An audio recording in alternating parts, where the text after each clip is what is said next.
Welcome to Not Milk Never Milk. Subscribe if you're lactose intolerant.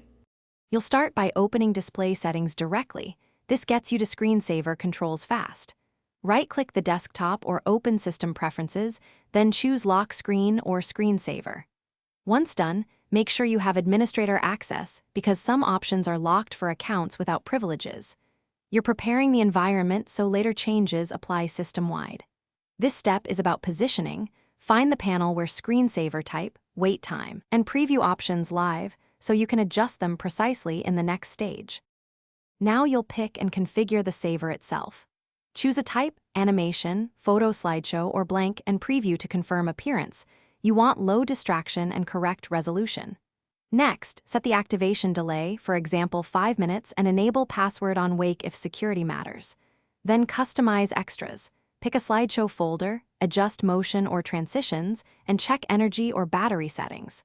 Once you finish here, your screensaver behaves predictably and conserves power, which matters for laptops and shared machines. You'll finish by applying and testing your changes so they stick.